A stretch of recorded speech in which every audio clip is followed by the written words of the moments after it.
2000 سال گزر گئے، ہمارے نبی پاک صلی اللہ علیہ وسلم معراج پہ جا رہے ہیں، جب آپ بیت المقدس سے اوپر اٹھے نیچے سے جنت کی خوشبو آئی تو آپ نے کہا جبرائیل یہ جنت کی خوشبو زمین میں کہاں سے آ رہی ہے؟ تو انہوں نے عرض کیا یا رسول اللہ فرعون کی باندی اور بیٹیوں کی ہڈیاں فلاں جگہ دفن ہیں، وہ یوں قصہ تھا، یہ خوشبو وہاں سے آ رہی ہے۔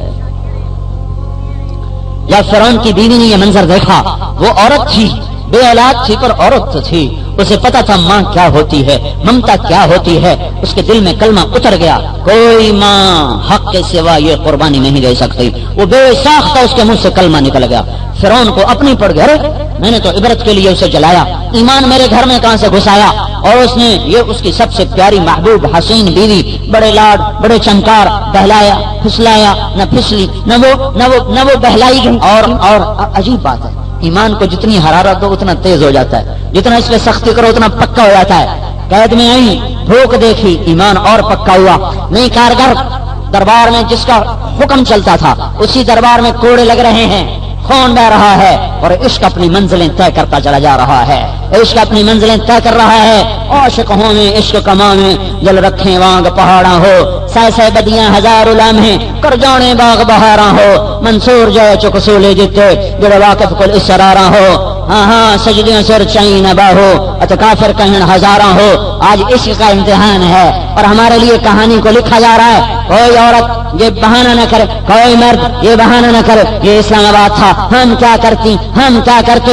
آؤ آسیہ، کیا اسلام آباد کا ماحول فرعون کے دربار سے زیادہ سخت تھا؟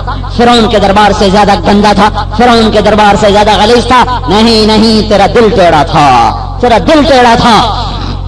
دل میں جب کوئی اور آتا ہے تو انداز بدلتے ہیں، جب اس نے دیکھا نہیں مانتی ان کا سولی پہ لٹکا دو، ہاتھوں میں کیل گاڑ دو، پاؤں میں کیل گاڑ دو، سولی کو نیچے ڈال دو، اوپر پتھر رکھو، یہ سسک سسک کے مرے۔ جب ہاتھوں میں کیل گڑے تو اس وقت کہا ہائے میرے اللہ، یا اللہ میں عورت ذات ہوں، میں یہ دکھ نہ سہ سکوں گی، میرا جنت میں گھر بنا دے، مجھے اپنا پڑوس عطا فرما دے۔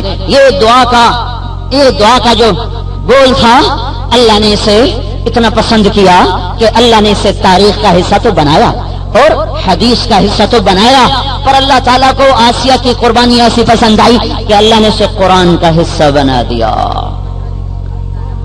ہاں، اور بڑا عجیب انداز، وَضَرَبَ اللَّهُ مَثَلًا لِّلَّذِينَ آمَنُوا امْرَأَتَ فِرْعَوْنَ۔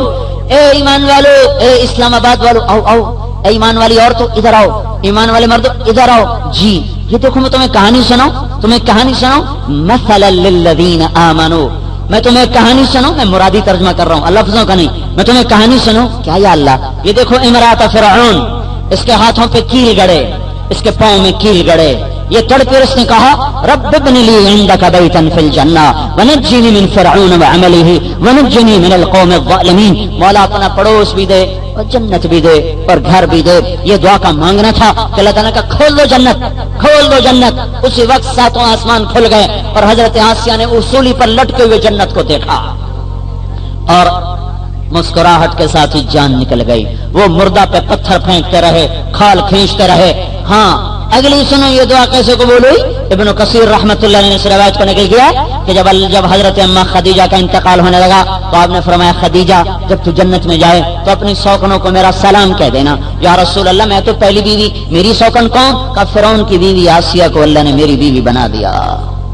عیسیٰ علیہ السلام کی والدہ مریم کو اللہ تعالیٰ نے جنت میں میری بیوی بنا دیا۔